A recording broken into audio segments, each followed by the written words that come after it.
Hello and welcome to my kitchen. I'm grateful for your stopping by and sparing some time to check out my recipes. Today I'm going to show you one of my favorites and a much requested recipe. It's a preparation that has delighted all my guests at home. It's Teresa's Kitchen special chicken biryani. So stay with me till the end and I will show you in full, step by step, detail how to make this super tasty chicken biryani.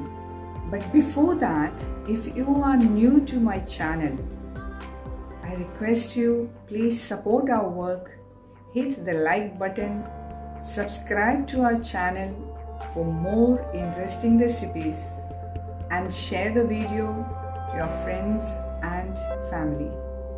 So let's get started. Let's have a quick look at the ingredients that I'm using for the marination. You can find the full details in the description below. I shall begin making this super tasty biryani by marinating the chicken. Here I'm using 1.5 kg chicken. Lightly whisk the curd with a fork and then transfer it into a kadai or a vessel. Add 1/8 teaspoon of turmeric powder, 1 tablespoon of green chili paste, 1 teaspoon Kashmiri chili, 1 teaspoon of Garam Masala powder, 1.5 teaspoon of Biryani Masala, 1.5 tablespoon of ginger garlic paste, 3/4 teaspoon salt and 1 teaspoon oil. Mix them together. I have used around 150 gram curd for this. Previously I had washed 1 kg rice in a few changes of cold water until the water runs clear and left it to soak in a bowl of water for about 30 minutes and then drained it off the water. Mix nicely and drop the chicken pieces and marinate.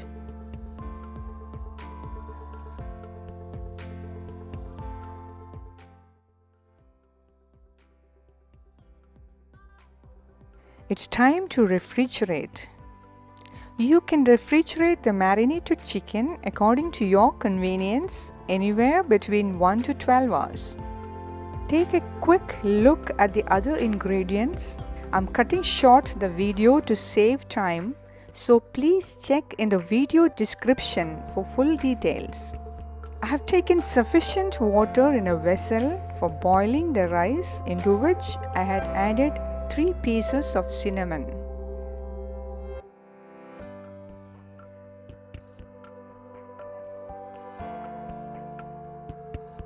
Now I'm dropping the soaked and drained basmati rice into the water, and along with it I shall add around 2 teaspoons salt. Squeeze out the juice of a lemon and add 1 tablespoon of oil into it.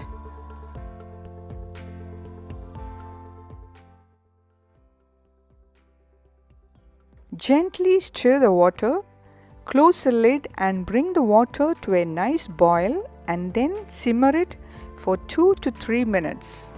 Put off the flame and let it sit for another 5 minutes and drain off the water.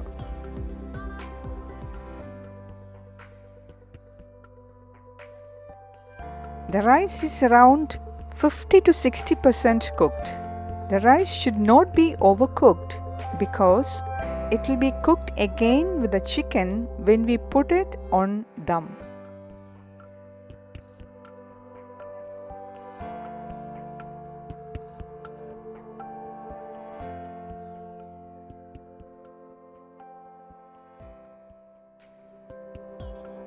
Now fluff the rice and set it aside.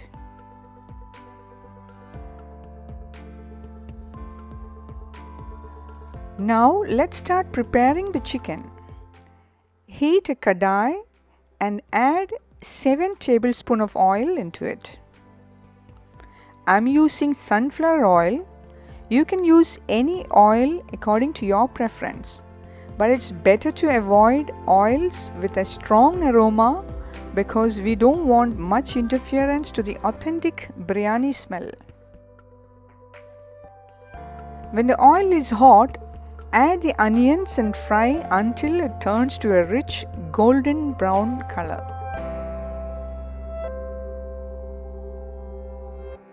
I'm maintaining a 1:1 ratio of chicken and onions for making this gravy. This means 1.5 kg of nicely sliced onions are being added right now. Add 3 teaspoons salt and fry the onions on a medium flame while stirring occasionally.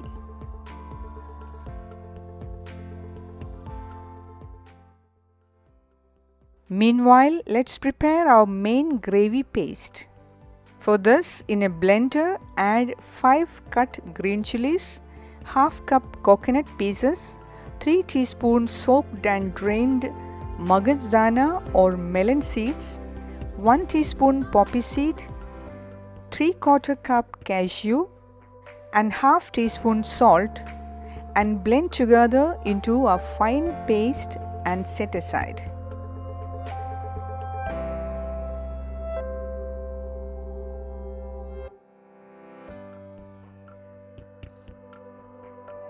The coconut cashew paste is ready. Let's check the onions. It still needs more cooking. But before leaving it to cook on a low to medium flame till the required color is attained, let's give it a good stir so that there remains no chance of sticking at the bottom. Now we will prepare the garnishing. I already had some fried caramelized onions in the fridge, which I am using now. I will show how to do this in another video. But for now, let's move on. Along with a bowl of caramelized onions, I am also using half cup each for the 2 types of raisins and half cup cashew. Now add some ghee in a vessel, and once it turns hot, drop in the cashews and fry them.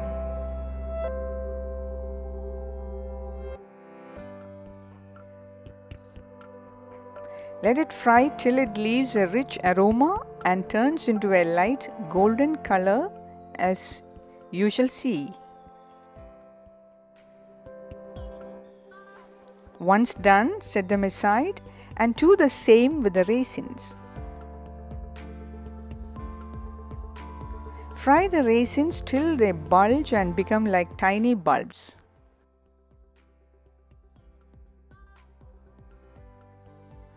Now our ingredients for the garnishing is also ready.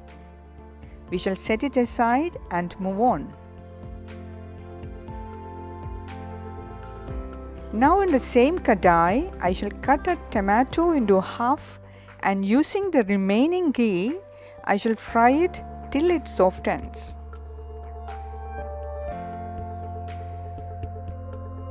Flip the tomato and see that it gets cooked well from all sides while frying.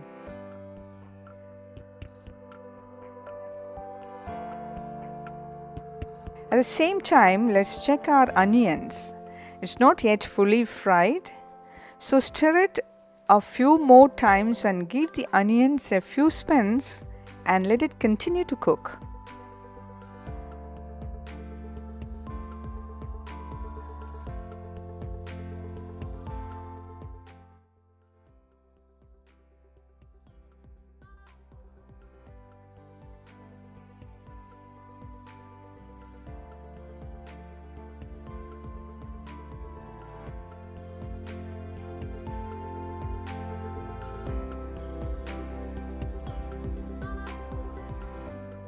Meanwhile, the tomato is nicely fried, so remove it, let it cool, and then grind it to a fine paste and keep it ready for use. I had removed the marinated chicken from the fridge and let it return to normal temperature. Now it's ready to go to the next stage. I had refrigerated the marinated chicken for about 6 hours. See, our onions has started to change its color. At this point, I'm adding 2 tablespoons ginger garlic paste. I will mix it well and fry along with the onions.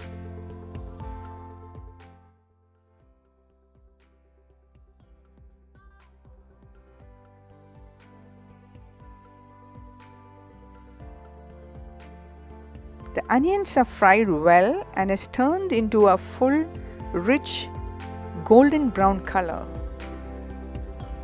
Now I'm adding in the tomato paste which we had fried earlier. I'll give it a good mix and fry it again along with the onions.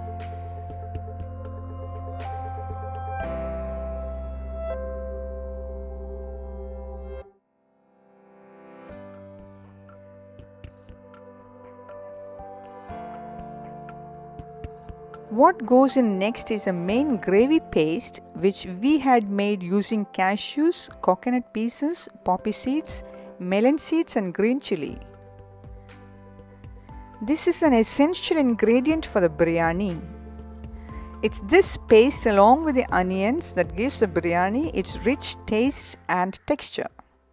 So mix them well and fry for about 2 to 3 minutes. Now I shall add in 2 teaspoons of homemade biryani masala which I had prepared earlier. I will mix well and continue frying them together.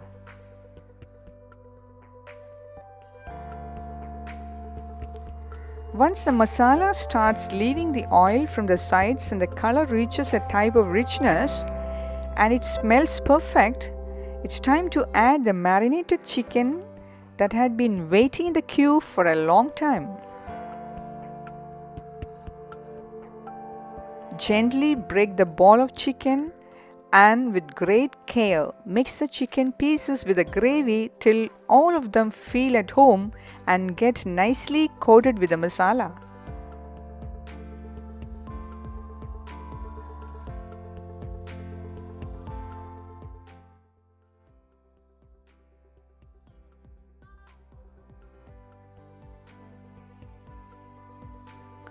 At this time, I'm adding 1 bowl of mint or pudina leaves.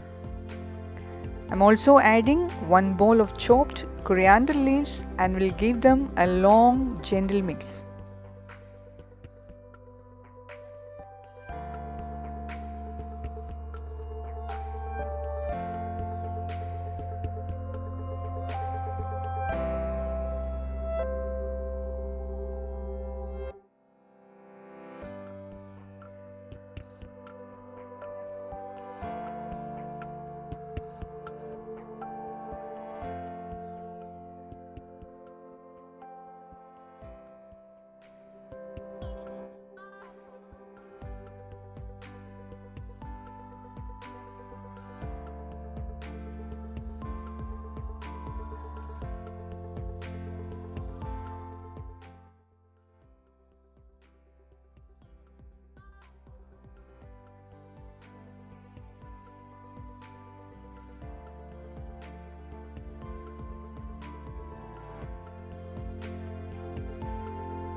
After checking the taste of the gravy, I'm adding some more salt, around 1.5 teaspoons, and mix them well.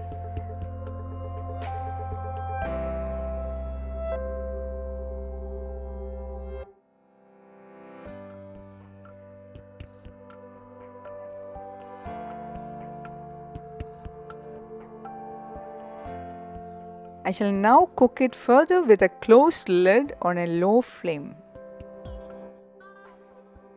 Meanwhile, in a bowl, I am taking little milk and adding some food color to it.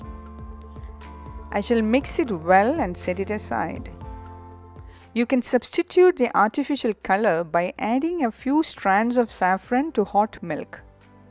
Next, in a glass of hot milk, I shall add 1 teaspoon sugar. Stir it and let the sugar melt. After this, I am adding 2 to 3 drops of Mughalai meetha attar to enhance the taste and aroma of the biryani. I'm also adding into the milk about 1 tablespoon of rose water followed by 1/4 teaspoon of kurwa water for bringing an extra flavor to our dish. Once done, mix all of them together and set aside.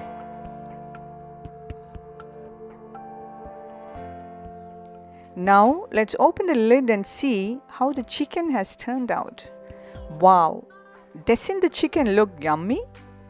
After dropping the chicken pieces into the onion mixture, I had first cooked the chicken on a high flame for 5 minutes without the lid while stirring it continuously. Later, I used a lid to close it and cook on a low flame for 20 more minutes. As a last touch, I am adding some more mint leaves and coriander leaves. I will mix them well and set aside. Please note I have not added any water in making the curry because the chicken and onion itself leaves some water. Now preheat a tawa on a low flame. While this happens, take a big flat bottomed vessel with a lid for layering the rice and chicken for putting it on dum. Coat the inside portion of the vessel with some ghee. Once this is done, fill the vessel with layers of rice and chicken alternatively.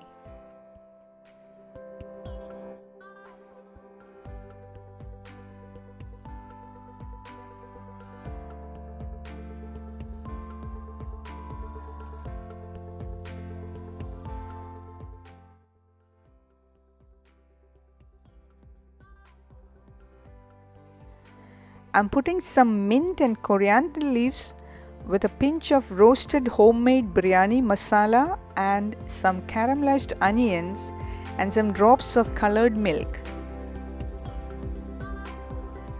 Repeat the process till the vessel is filled.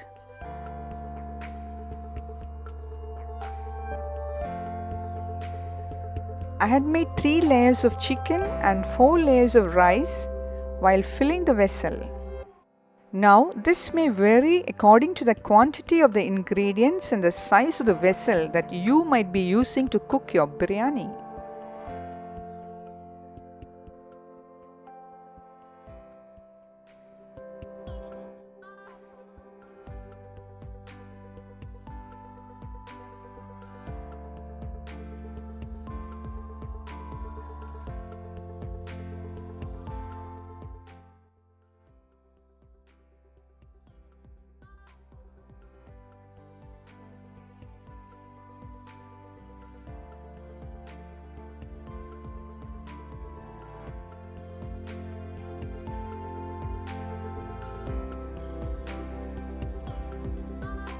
Finally, I shall top it with the hot milk in which I had mixed the kurwa water, rose water and meeta atar.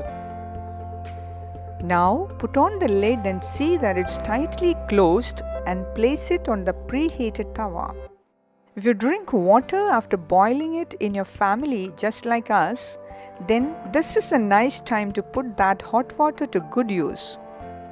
I'm placing the hot water on top of the biryani vessel as a heavy weight to seal the vessel and also to act as a substitute for the hot charcoal that one normally adds on top.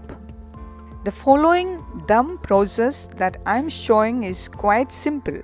Cook the first 5 minutes on high flame, then lower the flame and cook for another 15 minutes on low flame. Switch off the flame and let it sit for 10 more minutes before serving. Now the stipulated 30 minutes are over. We will open the lid and see how it has turned out. Wow, it's intact and looks awesome. We shall now transfer the biryani to a wider vessel to further decorate it and make it easy to serve. See, the rice is long and has maintained its shape. The perfectly cooked chicken and rice are leaving a mouth-watering fragrance all around, and the rich biryani flavor has already spread to the entire building.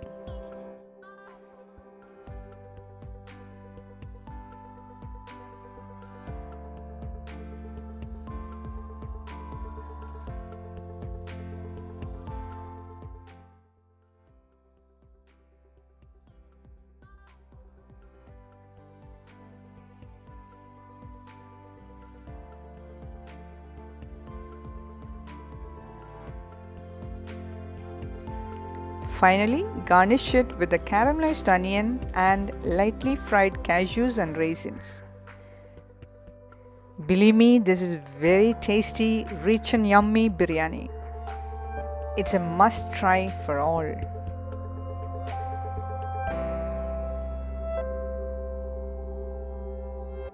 I hope you have enjoyed this video. Thank you so much for being with me and patiently watching the video till the end. Do try out this recipe at home and treat your family and guests to some awesome chicken biryani. Stay connected to my channel and I will see you soon with more interesting recipes. Until then, stay safe and happy. God bless you.